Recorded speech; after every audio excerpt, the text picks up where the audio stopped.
કેમ લગ્નની ના પાડે છે, એમને નથી કરવા? હા, ના પાડે છે. તો તમે કેમ પરાણે લગ્ન કરાવવા માંગો છો?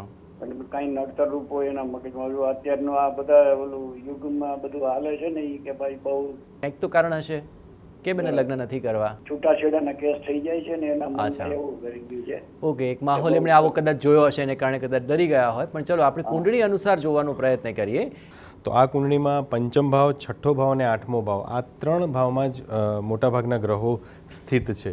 માટે પહેલાં તો આને એવું કહી શકાય કે ગ્રહોની પંચાયત અમુક જે ઘરમાં ભેગી થઈ છે એના ઉપાયો કરવા ચોક્કસ આવશ્યક છે.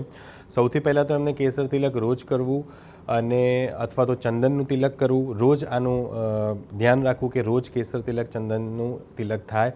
લગ્નના યોગો આ વર્ષે પ્રબળ છે, પરંતુ સાથે સાથે રાહુના ઉપાય કરવા પણ જરૂરી છે. તો શ્રી સૂક્તમ એને સંપુટ કરી દો નારાયણ સૂક્તમ વડે. પહેલાં નારાયણ સૂક્ત બોલો, શ્રી સૂક્તમ પછી બોલો અને પછી ફરી નારાયણ સૂક્ત બોલો. આમાં એ જે યુવક છે એને જ કરવા પડશે કે એમના વતી એમના મા બાપ કરી શકે? ના, તો એ ચાલે. યુવકે પોતે જ કરવા પડશે, કેમ કે યુવકના જે ગ્રહો છે એ થોડા ડિસ્ટર્બ થાય છે અમુક જગ્યાએ. તો એના માટે આ એક સર્વશ્રેષ્ઠ ઉપાય નારાયણ સૂક્તને, શ્રી સૂક્તમને સંપુટિત કરી જો એ બોલવામાં આવે, વાંચવામાં આવે તો પણ એમના ગ્રહોના ઉપાયો